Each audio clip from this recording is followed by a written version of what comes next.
Raka, seorang jurnalis investigasi yang haus akan sensasi, tiba di desa Sempati, sebuah kantong terpencil di timur Bali. Berbekal keraguan tebal dan kamera beresolusi tinggi, baginya leak hanyalah mitos komoditas, bumbu eksotis yang laris dijual. Namun, sejak langkah pertamanya menginjak tanah kering yang retak, udara di Sempati terasa berat, beraroma dupa basi yang bercampur dengan bau amis yang tak terjelaskan.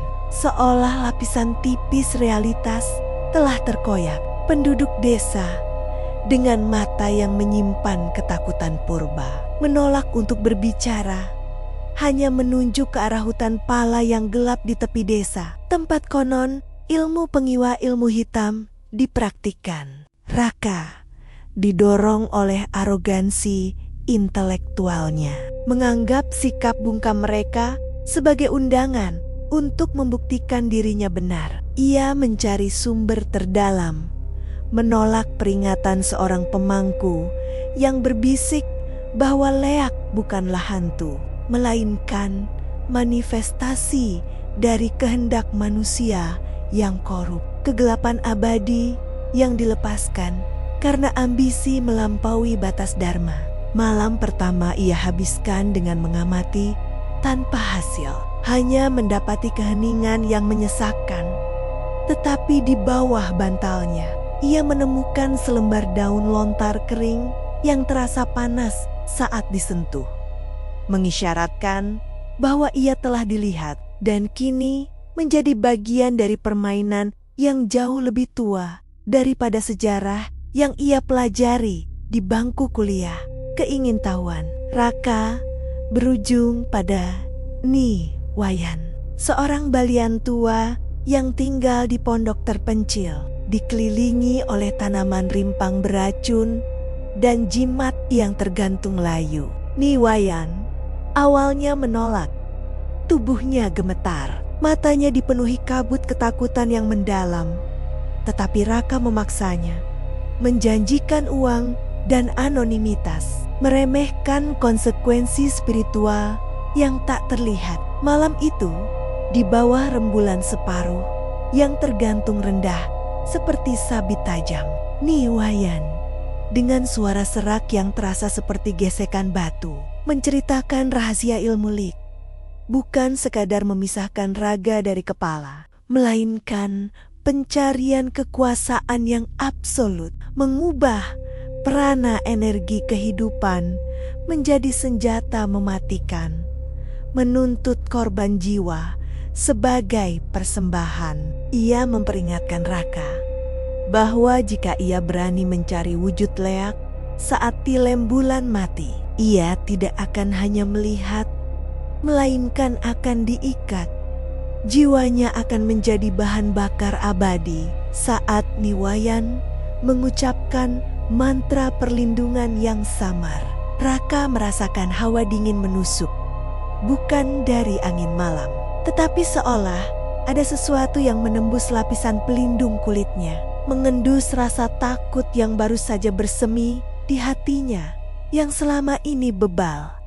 Malam tilem tiba, membawa serta kegelapan pekat yang menelan cahaya bintang. Raka dikendalikan oleh adrenalin dan keinginannya yang tak terpuaskan untuk mendapatkan bukti visual. Menyelinap ke tengah ladang tebu tempat Ni Wayan berujar, sering terjadi penampakan. Keheningan itu begitu total, hingga suara detak jantungnya sendiri terdengar seperti dentuman genderang perang. Tiba-tiba, dari arah pelinggih kuno yang tertutup lumut hitam, muncul suara dengungan rendah, seperti lebah raksasa yang terbang, disusul oleh bau anyir darah dan bunga Kamboja yang terbakar. Raka mengangkat kameranya. Tangannya gemetar hebat, dan melalui lensa optik yang dingin, ia menyaksikan kengerian yang melampaui batas imajinasinya. Di atas rerimbunan pohon, melayanglah sebuah kepala yang terputus. Rambutnya acak-acakan, Matanya merah menyala seperti bara api, diikuti oleh jalinan usus dan organ-organ dalam yang berkilauan oleh lendir berdenyut-denyut dalam gerak ritmis yang menyeramkan. Sosok itu bukan sekadar hantu, itu adalah wujud kemarahan yang terkandung, energi murni dari kebencian dan kehausan akan nyawa. Tawa melengking yang keluar dari mulut tanpa tubuh itu menusuk gendang telinga Raka. Bukan suara fisik, melainkan resonansi teror yang langsung menghantam pusat sarafnya, melumpuhkan kakinya, mengubah skeptisismenya menjadi kepanikan yang mematikan. Manifestasi leak itu, menyadari pengamatan Raka, berbalik dengan kecepatan abnormal. Ia tidak lagi sekadar terbang, ia menyerbu. Raka merasakan tekanan fisik yang ekstrem, seolah-olah hawa di sekitarnya mengental menjadi dinding yang mencekik. Ia berlari, tetapi langkahnya terasa seperti tertahan lumpur tak terlihat. Sementara tawa Lea seakan mengikutinya di setiap helaan napas. Ketika ia berhasil mencapai pondoknya dan mengunci pintu kayu yang rapuh, ia mendapati dirinya tidak sendirian. Cermin di dindingnya pecah tanpa disentuh. Retakannya membentuk pola aneh yang menyerupai simbol-simbol kuno yang dilarang. Ia menyadari kengerian sesungguhnya.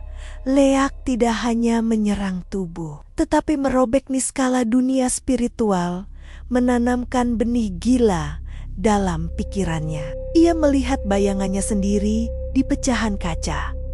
Matanya cekung, dipenuhi ketakutan yang bukan miliknya. Kekuatan sihir itu terlalu tua, terlalu mendarah daging dalam kebudayaan itu.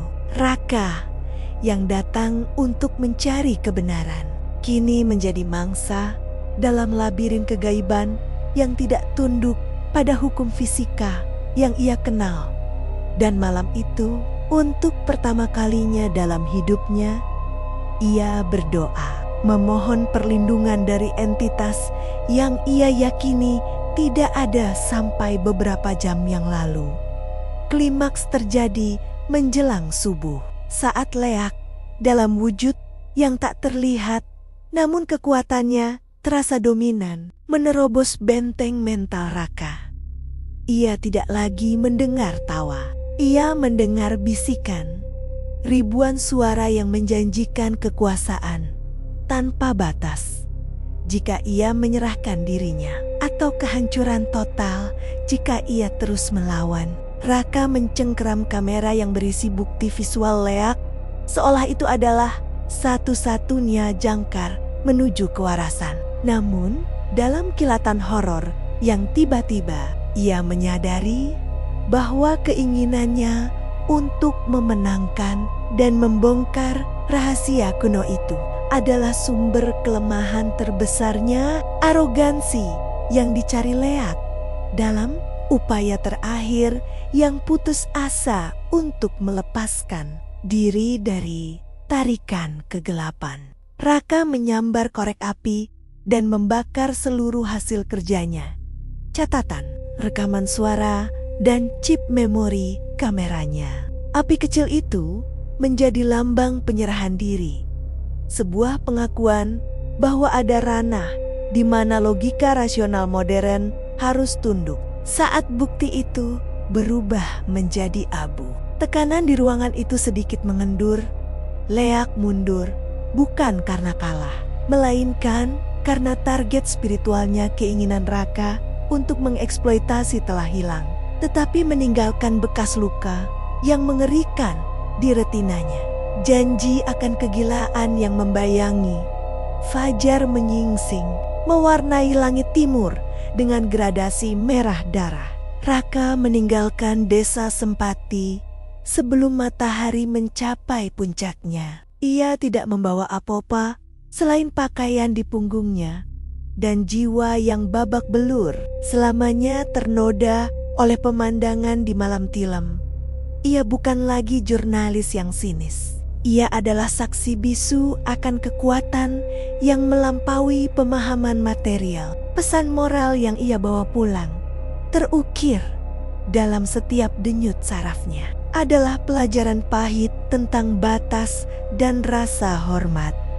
Bahwa kesombongan intelektual, keinginan untuk menguasai atau membongkar setiap misteri suci adalah bentuk keangkuhan spiritual yang berbahaya. Leak Bali pada akhirnya bukanlah tentang ilmu terbangnya kepala atau organ tubuh. Itu adalah metafora mengerikan tentang konsekuensi dari nafsu dan ambisi manusia yang dilepaskan tanpa kendali moral adharma, raka selamat. Tetapi ia tidak pernah benar-benar kembali. Ia meninggalkan bagian dari dirinya di ladang tebu itu, menjadikannya peringatan abadi bahwa beberapa kegelapan harus dihormati dan dibiarkan tertidur. Karena harga dari pengetahuan yang terlarang adalah hilangnya kedamaian abadi.